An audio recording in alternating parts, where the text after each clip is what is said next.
нам сапраўды ўдалося папрысутнічаць на агалошванні прысуда. Мы, праўда, прыклалі для гэтага вельмі шмат намаганняў, але ў выніку быў атрыманы дазвол па аднаму сваяку кожнага з абвінавачваемых маглі б прысутнічаць у зале суда. Безумоўна, это вялікая радасць пабачыць свайго блізкага пасля столькіх такога доўгага часу расстання.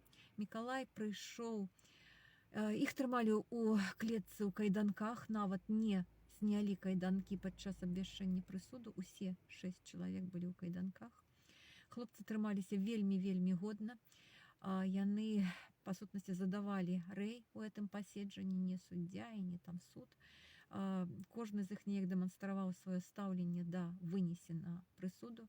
Сергей Ціхановскі і яшчэ адзін з хлопцаў, на жаль, была сканцэнтраваная на сваім мужы і не запомніла хто, стаялі ўвесь час павярнуўшыся спіной да суддзі падчас агалошвання прысуду. Сергей Ціхановскі заявіў, што это незаконны прысуд, і ён ніколі не ўступіць у законную сілу. Мікалай выгукнуў «Жыве Беларусь», ён не ўставаў у прысутнасці суддзі. І ён сказаў, што ён прыйшоў сюды толькі дзеля таго, каб пабачыць сваю жонку, і калі вы не дасце яму мажлівасці мяне пабачыць, то ён, скажем, сарве это судовае паседжанне.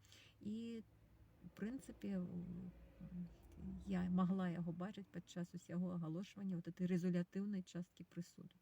Наколькі мне вядома, хлопцы ведалі, бо яны былі ўсё ж такі падчас спрэчак і ведалі аб тэрмінах, якія запрасіў пракурор. Яны былі гатовы да такіх шалёных, скажем, прысудаў, але, безумоўна, кожны з іх спадзяецца на тое, што, як мы ўсе спадзяецца на тое, што гэтыя тэрміны ім сядзець не прыйдзецца, што яны будуць вызваленыя нашмат раней. Я хочу звярнуць увагу яшчэ на адну акалічнасць. Мікалай Статкевіч быў асуджаны, адзіны, у прынцыпе, з тых, каго судзілі пасля пратэстаў, вот за апошнія 1,5 гады, да 14 год асаблівага рэжыму. Я сама толькі ўчора ўвечары ўсведаміла, што это такое. Это, па сутнасці, стыдліва замаскіраваны турэмны рэжым у самай жорсткай у Беларусі калоніі. То бок, это камернае ўтрыманне на працягу не менш, чым траціны ўсяго тэрміну. Это значыць камернае ўтрыманне на працягу практычна 5 год. У маім уяўленні гэта санкцыянаванае маруднае забойства. Але Мікалай заўсёды гаварыў, і я сама ў этом абсалютна перакананая, нехай вангуюць, это, па сутнасці, яны спрабуюць там запраграмаваць сваю безбедную будучыню. Насамрэч, у іх, канешне, няма столькі часу. Нашы хлопцы будуць на волі нашмат раней. Сёння я атрымала дазвол на спатканне. Я вельмі спадзяюся ўжо сёння яго пабачыць.